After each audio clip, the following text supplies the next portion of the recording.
Allah.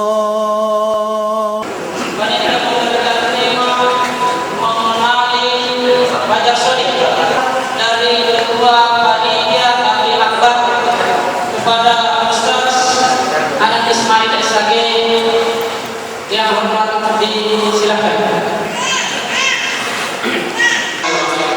Assalamualaikum warahmatullahi wabarakatuh. Innal hamdalillah nahmaduhu wa nasta'inuhu wa nastaghfiruh wa na'udzu billahi min shururi anfusina wa min sayyiati a'malina. May yahdihillahu fala mudilla lahu wa may yudlil fala hadiya lahu. Asyhadu an la ilaha illallah wahdahu la syarika lahu wa asyhadu anna Muhammadan abduhu wa rasuluh. Qala Allah ta'ala fi Qur'anil karim, ya ayyuhalladzina amanu taqullaha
Kami ucapkan terima kasih kepada aparat pemerintah yang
dan sekaligus penerima Al-Ustaz Profesor Zain Amin dalam rangka mengenali Pak Hajar Shadiq. Kepada keduanya, falyatafadhalna mas'ulan. إله الأولين والآخرين وأشهد أن نبينا محمدا عبده ورسوله سيد الأنبياء والمرسلين فصلوات الله وسلامه على نبينا محمد الأمين وعلى آله الطاهرين وأصحابه المجاهدين ومن تبع سنته بإحسان إلى يوم الدين. أما بعد, yang kami muliakan para alim ulama Kabupaten Luwu, yang kami hormati Kandepak Luwu Dr. Andes Haji Samsudin Salam, yang kami hormati Ketua Persamil Persatuan Mubarak Islam Kabupaten Luwu Dr. Andes Haji Samad Sanusi LGD, yang kami hormati seluruh para imam masjid, para takmir masjid, terutama takmir Masjid Raya Al-Ikhlas, dan yang kami cintai seluruh hadirin, para undangan, bapak-bapak, ibu sekalian, beserta adik-adik dari SMA Unggulan. Alhamdulillah, pada hari ini Allah Subhanahu wa Ta'ala mempertemukan kita di forum yang insya Allah penuh dengan berkah, karena kita lakukan di dalam masjid dan yang kita bahas adalah satu sunnah Nabi kita Muhammad Sallallahu Alaihi Wasallam yang berkait langsung dengan rukun Islam terbesar setelah dua kalimat syahadat. Jamaah sekalian rahmatullah, saya sebagai penerjemah sekaligus sebagai narasumber kedua memberikan muqaddimah kepada jamaah sekalian. Yang pertama, ucapan terima kasih kepada panitia gabungan dari kota Belopa ini. Kemudian berikutnya mengenalkan insya Allah yang akan menjadi pemateri utama dalam kajian kita mengenal dua fajar adalah yang mulia Syekh Mamduh Farhan Al-Buhairi Abu Maria atau Abu Abdurrahman hafizahullah. Beliau adalah salah seorang ahli ilmu dari Makkah Al-Mukarramah, namanya Mamduh. Salah satu panggilannya adalah Abu Maria, karena putri beliau yang pertama adalah Maria, tapi kemudian lain namanya Abdurrahman, maka dipanggil juga Abu Abdurrahman. Maria adalah nama salah satu istri Nabi Sallallahu Alaihi Wasallam. Supaya para jamaah mengetahui, jadi salah satu wanita yang dimiliki oleh Nabi Sallallahu Alaihi Wasallam dari Mesir, hadiah dari Raja Qaukis sebagai bentuk tanda menghormati dan mencintai Nabi Sallallahu Alaihi Wasallam, maka diberilah hadiah seorang wanita cantik namanya Maria Al-Qibtiyah, wanita Mesir dari suku Qibti Mesir, dan di beristri oleh Nabi Sallallahu Alaihi Wasallam dan memiliki anak namanya Ibrahim. Itu berkaitan dengan masalah nama Abu Maria. Beliau asli dari Saudi Arabia, keturunan dari kabilah Khazraj Al-Ansariyah, dari sahabat Ansar radhiyallahu anhum. Karena kita tahu sahabat Ansar itu ada kaum Aus dan ada kaum Khazraj. Beliau khusus kita dari Majalengka nanti mengundang beliau jauh-jauh dari Makkah sampai datang ke kota ini adalah perjalanan ke-13. Ini hari ke-13 sejak kita meninggalkan kota Malang.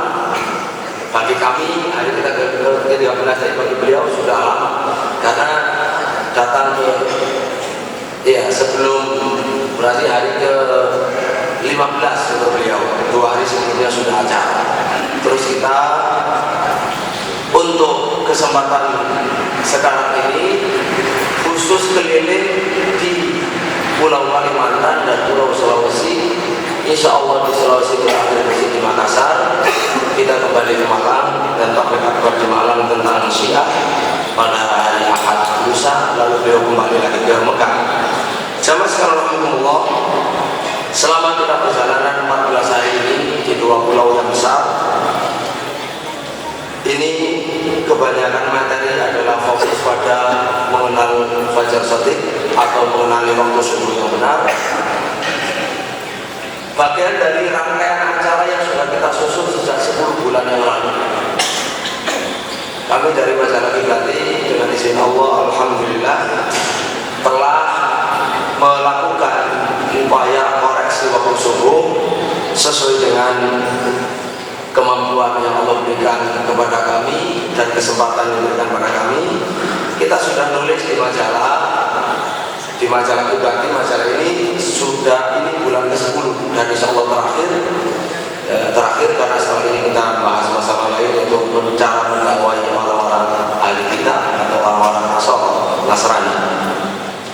Kita sudah melakukan koreksi pertama lewat majalah, yang kedua lewat web kiblati.com, yang ketiga lewat majelis-majelis taklim dari satu masjid ke masjid yang lain, yang keempat melalui safari Fajar Shadiq yang sudah kita lakukan adalah Jawa Timur, Jawa Tengah, Bali, Lombok, dan Sumbawa. Kemudian sekarang Kalimantan dan Sulawesi. Berikutnya melalui, alhamdulillah kita sudah mengirim surat ke pemerintah pusat, ke Pak Menteri Agama, kemudian seluruh yang terkait dan MUI seluruh Indonesia beserta ormas Islam yang besar di Indonesia, dan masih banyak pihak yang lain termasuk para ahli falak yang di BHR, Badan Hisab Ruqyah maupun di RHI Ruqyah Hilal Indonesia. Jadi jamaah rahimahullah, pengajian kita pada pagi hari ini sangat penting. Artinya pertama terkait dengan kewajiban kita sebagai hamba Allah untuk sholat 4 waktu. Yang kedua, untuk mendukung para pemimpin kita agar semakin mantap di dalam upaya koreksi, karena alhamdulillah informasi terakhir dari pusat yang kita dapatkan tanggal 23 Februari ini sampai tanggal 25 insya Allah depan pusat melalui Quraisy urusan agama Islam yang khususnya adalah para anggota Badan Hisab Ruqyah Pusat akan mengadakan musyawarah kerja khusus membahas Fajar Shadiq. Artinya hal ini sudah menjadi pembicaraan para pemimpin kita sebagaimana masalah pembetulan atau pembenahan arah kiblat. Jadi ada 2 agenda, kiblat dan koreksi awal waktu sholat subuh khususnya dan salat lain pada umumnya. Karena ini adalah sudah menjadi pembahasan ya, kalau kita nasional dan banyak daerah sudah pada tahu, maka tentunya sangat penting artinya kita ikut tahu biar tidak ketinggalan informasi. Dan lebih dari itu adalah terkait dengan amaliyah, masalah sholat kita bagaimana sempurna dapat ridha Allah Subhanahu wa taala, karena dia pertama kali akan dikisah. Oleh karena itu jamaah rahmatullah, menyingkat waktu supaya manfaat, nanti acara ini akan disampaikan oleh beliau dan saya terjemah, kemudian kita akhiri dengan tanya jawab atau diskusi. Untuk seluruh waktunya saya sampaikan kepada semua untuk menyampaikan amanah.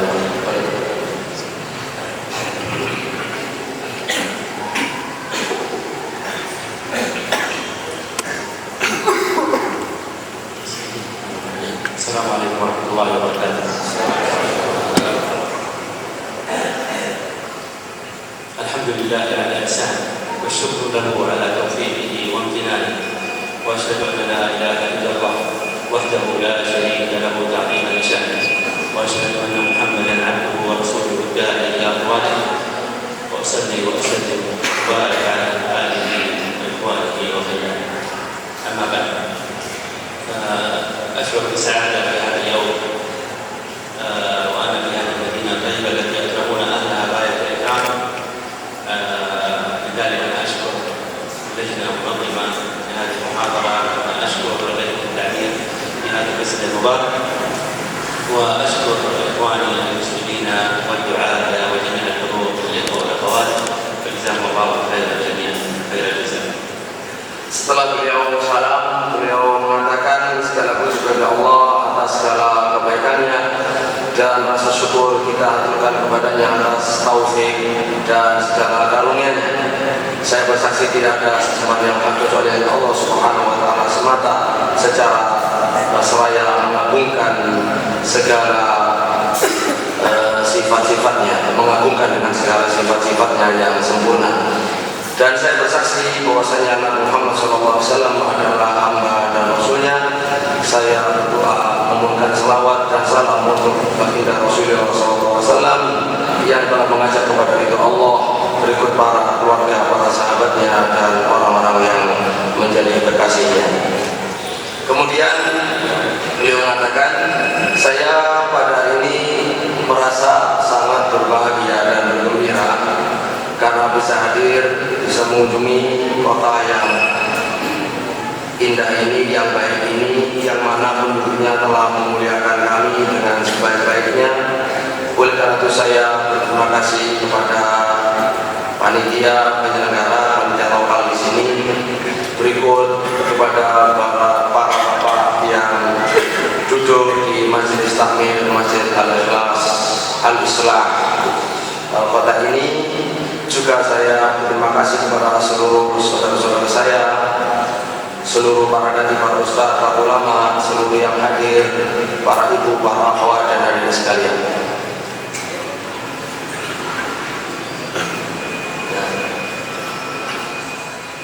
إن الصلاة كما تعلمون هي ركن وحيد من أركان الإسلام التي شرعت من فوق 7 سنوات، إذ لا تصح الصلاة كانت قبل وقتها باتفاق وإجماع علماء المسلمين وعلى رأسهم الإمام الشافعي رحمه الله تعالى.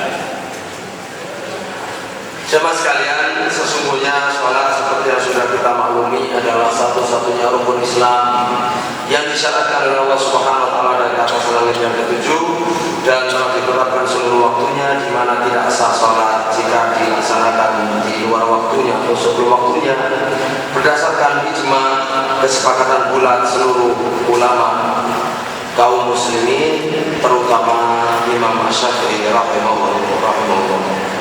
قبل أن نبدأ في بياننا بهذه المحاضرة نريد أن نبين لكم خلال البروجيكتور عرضا حتى يسهل عليكم معرفة بعض المصطلحات العلمية وفهم المسألة فهما علميا، وبعد ذلك بإذن الله نكمل هذه المحاضرة.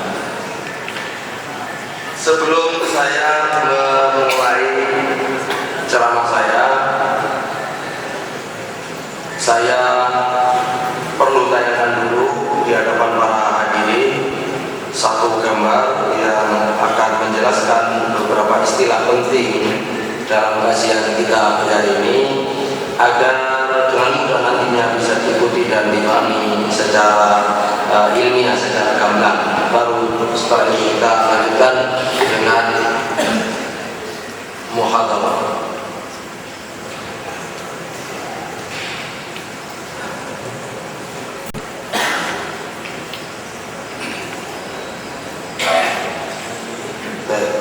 Beliau menyerahkan kepada saya untuk menjelaskan. Jamaah sekalian Allah, ini gambaran yang akan membantu kita untuk mengetahui masalah kalender, dalam bahasa Arabnya takwim atau kalender, kalender jadwal waktu sholat. Karena kita selama ini selalu menempelkan di masjid-masjid kita jadwal waktu sholat yang rata-rata kita tidak tahu, rata-rata masyarakat tidak tahu jadwal ini kenapa dibuat, oleh siapa dibuat, atas dasar apa dibuat. Sekarang kita terangkan, kalau di dalam fikih diterangkan waktu subuh adalah sejak terbit fajar hingga terbit matahari, maka sebelum menjadi jadwal berbentuk jam, kita harus mengenali ini adalah barat, ini timur, ini langit, ini bumi. Kita berbicara di sini, pertemuan langit dan bumi kita sebut ufuk. Ufuk dengan bahasa lain kaki langit. Ini ufuk barat, ini ufuk timur. Ukuran waktu sholat kalau untuk maghrib adalah terbenamnya bilangan matahari di ufuk barat. Tapi kalau waktu subuh kemunculan sinar fajar di ufuk timur saat mataharinya masih tenggelam di bawah. Nah, untuk bisa mengetahui berapa lama waktu subuh, mulai kapan sampai kapan dalam jam, maka diperlukan ini. Pertama kita berdiri, kemudian ini ufuk timur ditulis 0 derajat, lalu posisi matahari di sini berarti terbentuk sudut.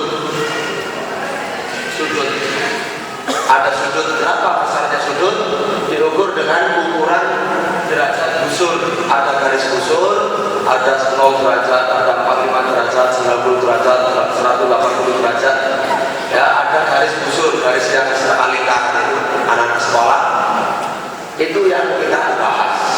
Nah, setiap 1 derajat ini 0 derajat, terus di bawahnya 1 derajat, 2 derajat. Kalau ke atas derajat positif, kalau ke bawah minus min. 1 derajat matahari itu ditempuh rata-rata 4 menit. Bisa kurang dikit, bisa 4,5, bisa 5.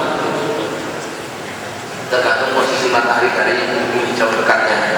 Kadang dekat dengan khatulistiwa, kadang jauh ke timur, kadang ke selatan. Itu menentukan lamanya waktu dalam setiap sudut. Nah, ini jadi kita sampaikan untuk mengukur waktu subuh, besaran dari terbit fajar, yaitu posisi matahari di bawah sampai posisi matahari menyembul. Maka ini dihitung sudutnya sudut berapa. Semakin besar angkanya berarti semakin malam, semakin mengecil berarti semakin siang. Karena kalau sudut besar berarti matahari masih dalam, kalau sudut kecil berarti matahari sudah tambah mendekati terbit. Itu yang akan menjadi istilah inti dalam kajian kita ini. Mudah-mudahan bisa dimaklumi. Ya, misalnya kalau ini suhu ini di atas 20 derajat, misalnya 20 derajat, berarti kan mungkin ini saat ini ya katakanlah 23 derajat atau ya 23 derajat, atau mungkin kalau ke atas 19, 18, 15. Jadi 1 derajat katakan saja 4 menit. Kalau 20 derajat berarti kali 4 menit sama dengan 80 menit. Kalau jadi kita harus tahu tanggalan di masjid-masjid itu menggunakan sudut berapa, sudut besar, sudut kecil, sudut 20 derajat atau kurang dari itu. Kalau 20 derajat berarti lamanya waktu subuh ya antara 80 menit, 85 menit tergantung pergeseran matahari di setiap musim. Ada yang tanggalan menggunakan sudut yang lain. Nah, itu yang akan kita bahas. إن الأمة الإسلامية تضوء نور في السماء بمعنى أن الخليفتين إحدى درجة قبل الدرجة 18 الصادر من العلم. Jamaah sekalian rahmatullah, sekarang beliau menjelaskan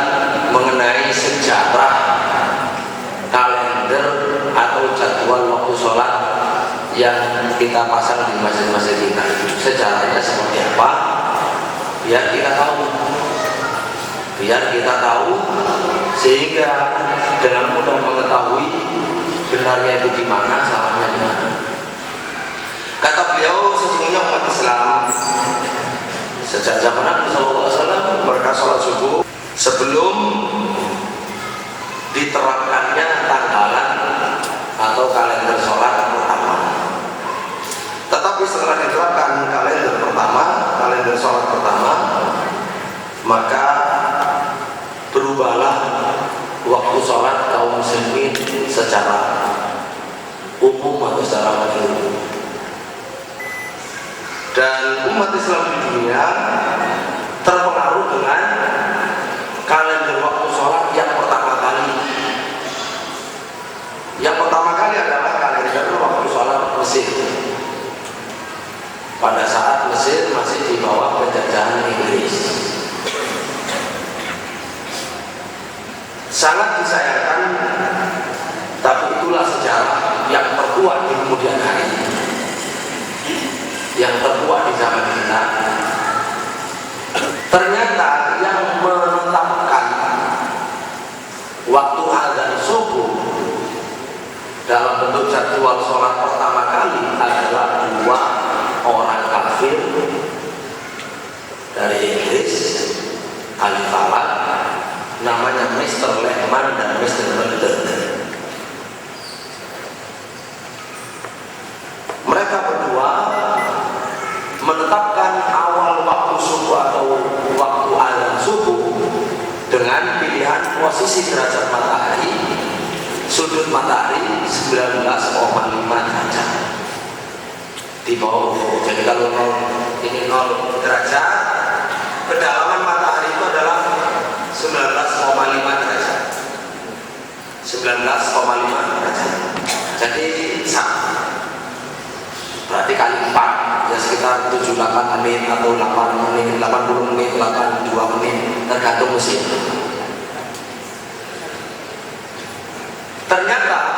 Ternyata berikut juga kita ketahui kalau pilihan sudut 19,5 derajat oleh dua pakar Inggris itu ternyata menyalahi atau bertentangan dengan teori astronomi yang dikeluarkan oleh negara Inggris Raya yang kemudian diamini diikuti oleh seluruh dunia, yang mengatakan fajar pertama kali itu 18 derajat. 18 derajat berarti lebih mengecil. Artinya lebih mengecil berarti pilihan dua pakar Inggris untuk awal sholat itu terlalu malam, sekitar 6 menit, 7 menit, menyalahi fakta ilmiah. Kalau dikatakan oleh masyarakat astronomi dunia bahwasanya sudut 18 adalah cahaya pertama kali, berarti sebelum 18 derajat berarti gelap gulita malam. Artinya waktu sholat Mesir ditetapkan masih di waktu malam.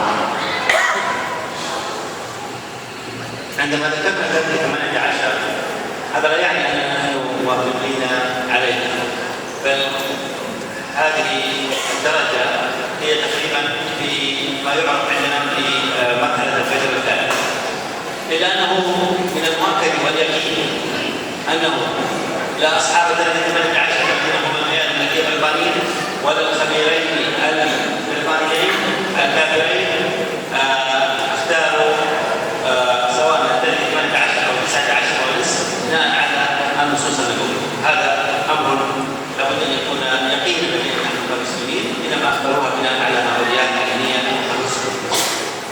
Jazakumullah. Berikutnya ini poin yang juga sangat penting, jangan dilupakan. Beliau mengatakan kalau kita katakan bahwasanya pilihan awal waktu azan subuh di Mesir oleh dua pakar falak kafir dari Inggris itu ternyata menyalahi fakta astronomis dunia yang 18 derajat, bukan berarti kita menyetujui 18 derajat.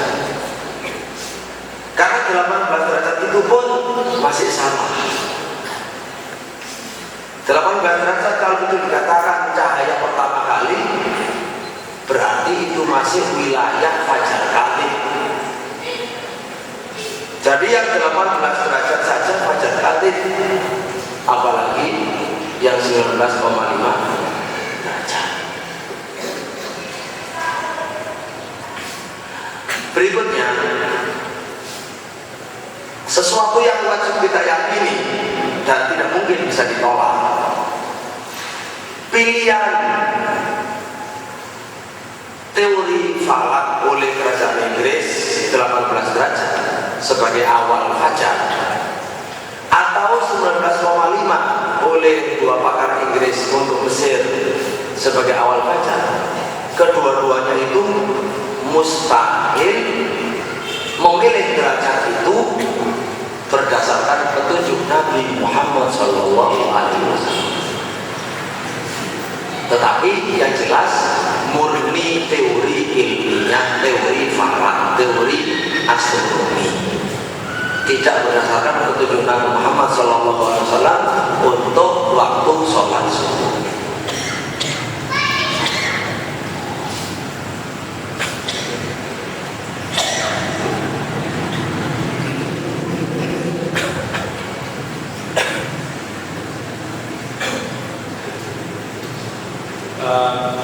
قمت ببحث بشهادة آبائي من قبل أن مصر كان تصلي قبل المساعدة الإسلامية وقبل الإسلام أول تقويم كان تصلي في وقت مختلف عن الفترة التي كانت بعد التقويم، حيث أنهم لاحظوا أنهم عندما كانوا يخرجون من صلاة الفجر يظهر النور بعد ذلك بفترة بسيطة جدا، بينما بعد إصدار أول تقويم أصبح النور يخرج بعد فترة طويلة تصل إلى 20 دقيقة.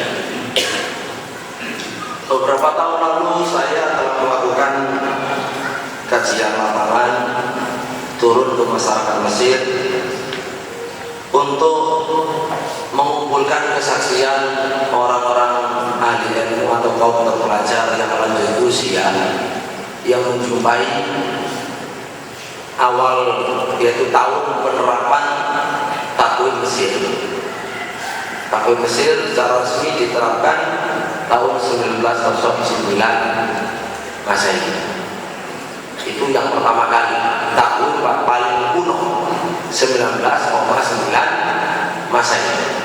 Jadi 100 tahun yang lalu, baru 100 tahun yang lalu. Saya menjumpai orang-orang yang masih menjumpai waktu itu ataupun yang meriwayatkan kesaksian ayah-ayah mereka yang hidup pada tahun itu. Ternyata semuanya memberikan informasi bahwasanya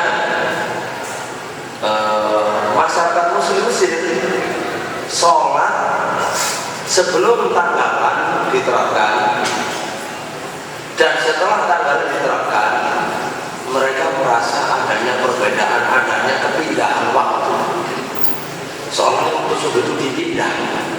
Yang mana sebelum diterapkan takwim, selesai mereka sholat subuh, mereka melihat dan menyaksikan cahaya pagi terang. Tapi setelah diterapkan takwim, maka setelah sholat mereka keluar masih gelap. Baru lama setelah itu, ya sekitar 20 menitan, baru muncul cahaya yang biasa selama ini mereka kenali. ولأن مصر كانت في تلك الفترة قمة العلم لعموم أبناء المسلمين، فتأثر كثير من المسلمين الذين تعلموا في مصر آنذاك، منهم أبناء إندونيسيا وغيرهم، تأثروا بالتطور العلمي، لأن مصر حقيقة سبقت جميع الدول الإسلامية في الجوانب العلمية، فتأثرت كل الدول العربية وغير العربية ومن ضمنها إندونيسيا بالتقويم المصري. لذلك عندما أصدروا التقاويم لاحظ أنهم أصدروا تقاويم قريبة جدا من التقويم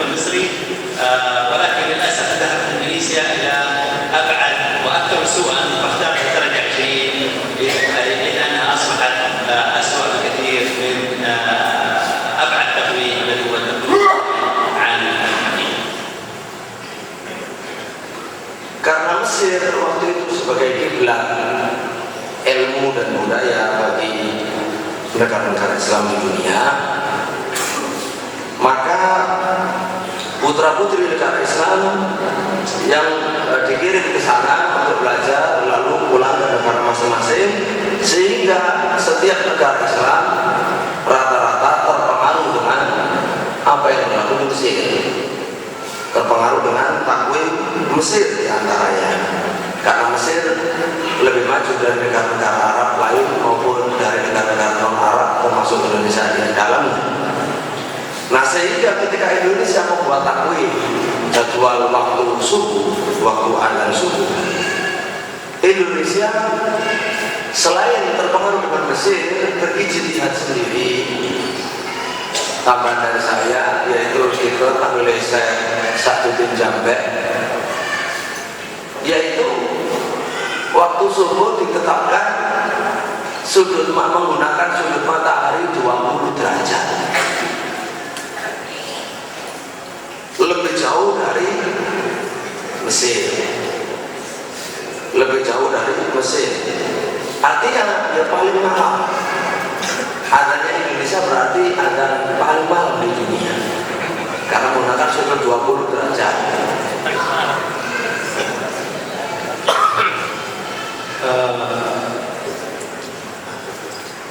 لذلك أصبحت إندونيسيا هي أول من بادر البدء في الكرة الأرضية، بل للأسف أن هناك مساجد في إندونيسيا حتى درجة 21 حتى 22، وهذا شيء عجيب. لم أجد مدينة بالحق إلى البلاد العربية الكبيرة والإسلامية كثيرة جدا، لم أجد مدينة في إندونيسيا بحيث لو هناك مساجد بدل عن 22. على كل حال هذا حالة تونس. الآن نحن نتكلم إن شاء الله حول تقويم مرتبط. Oleh karena itu kata beliau, secara takwim, secara teori takwim, Indonesia termasuk negara yang pertama kali adzan di belahan bumi ini. Tetapi yang lebih aneh bukan di takwimnya, di masyarakatnya. Sebagian masjid Indonesia adzan jauh sebelum jadwal depan yang 20 derajat ini. Bahkan kita jumpai dalam perjalanan kita ini di Sulawesi Utara, Tengah, itu adzannya 15 menit sebelum depan, bukan adzan pertama, karena memang mereka cuma satu adzan. Jadi masjid-masjid di Indonesia itu ada yang adzan seolah-olah adzan pada posisi matahari sudut 24, 23, 22, malam mendahului pagi. Ini tentunya kata beliau sesuatu yang paling aneh yang saya dapatkan di dunia ini, dan ini tidak ada duanya di dunia, karena beliau termasuk orang yang banyak melakukan kunjungan ke negara-negara Islam, lama di Afrika, lama di India, di negara-negara Arab sekitarnya, di Indonesia juga lama. Jadi kata beliau, saya tidak pernah menjumpai masyarakat Muslim yang adanya semalam di Indonesia. Dari teori sudah termalam, prakteknya lebih malam lagi. Ini adalah kondisi takwim Mesir, kemudian turunannya itu Indonesia. Sekarang mari kita pelajari takwim lainnya.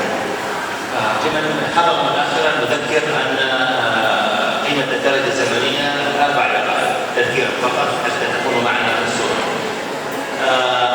نتكلم عن تقدم القرى، اقول كباحث علمي وكباحث عن الحقيقه لن اجامل تقويم القرى وتقويم بلادي، فاقول ايضا انه تقويم خاطئ، حيث عندما صدر تم اعتماد الدرجه 19 ثم بعد ذلك انتقلوا الى الدرجه 18 بعد مرة أخرى 19 وأخيرا في هذا العام نتيجة جهود كثير من المدرسين تم تصحيحه وتسجيل الدرجة إلى 18 ونصف.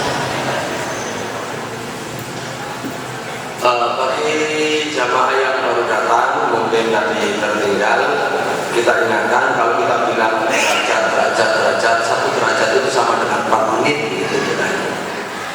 Kalau kita bilang 20 derajat, 20 kali 4 menit. Itu umumnya. Baik.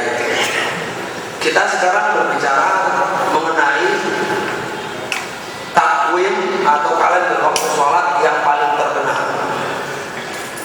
Tadi paling kuno Mesir, kemudian sekarang paling terkenal yaitu takwim Ummul Qura, kalender waktu sholat di negara saya sendiri. Meskipun itu kalender negara saya sendiri, karena sebagai peneliti ilmiah dan mencari kebenaran, maka saya katakan takwim di negara saya juga salah. Takwim Ummul Qura salah. Pertama ditetapkan seperti yang tertulis di situ, yaitu 19 derajat, kemudian 18 derajat, kemudian 19 derajat. Setelah mendapatkan tekanan-tekanan yang sangat banyak dari para peneliti, para ulama yang menuntut koreksi karena jadwal salah, maka sejak Muharram 1431, 2 bulan lalu kira-kira, dirubah. Ya insya Allah kalau kita itu adalah tahapan awal, dirubah menjadi 18,5 derajat sebagai bentuk pengakuan kalau sebelumnya salah. ومع أني لا أوافق ولا أتفق مع الرأي بالخصوص وقت أذان الفجر، إلا أننا نلاحظ أن عندما اختاروا على الموقع أن تاريخ 18:30 هي بداية ظهور الفجر الصادق كما يدعون، هذا يعني جزما بخطأ تقويم المصري الذي يعتمد الدرجة ويعني جزما بخطأ تقويم المصري الذي يعتمد الدرجة 19:30. ومن هنا نرى كيف يتخطط الفلكيين في أمور في الحقيقة لا علم لهم فيها.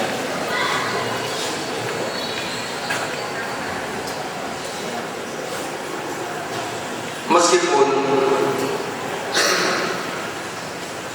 saya tidak setuju dengan pilihan takwim Ummul Qura 18,5 derajat, artinya itu belum ideal, tetapi kita bisa mengambil kesimpulan bahwasanya menurut para ulama ahli falak yang ada di takwim Ummul Qura, bahwasanya takwim Mesir itu salah, karena Mesir 19,5. Saudi saja yang 19 dikoreksi menjadi 19,5, apalagi Mesir yang 19,5. Jadi menurut para ahli falak yang ada di dalam tim kalender Ummul Qura, jadwal waktu subuhnya Mesir itu pasti salah. Jadwal kalender Indonesia yang 20 derajat tambah pasti salah. Nah, ونلاحظ في الفترات التي تم فيها الانتقال 19 18 19 18 ونصف، نلاحظ يتبين لنا انها تناقضات للفلكيين، حيث نفهم من خلالها انهم يعتمدون على النظريات العلميه ولا يعتمدون على الوقوف على المشاهده البصريه البيانيه، لانهم لو كانوا يعتمدون ذلك ما غيروا المشاهده البصريه تعطيك الحقيقه كما هي وبناء عليها تحدد الدرجه. اما النظريه ان يتغيرها من وقتها بناء على ما استجد عندك من افكار او خطوط او الى غير ذلك، اظن ان هذا امر واضح وانه بالغ الخطا والخطوط. tentang awal fajar shadiq yang sejatinya memang mereka tidak paham tentang masalah ini. Kita perhatikan untuk takwim tadi kita katakan ahli falak Ummul Qura menyalahkan Mesir, menyalahkan Indonesia. Ahli falak Ummul Qura sendiri sebenarnya mengalami kontradiksi dan kerancuan ketika dirubah dari 19 menjadi 18.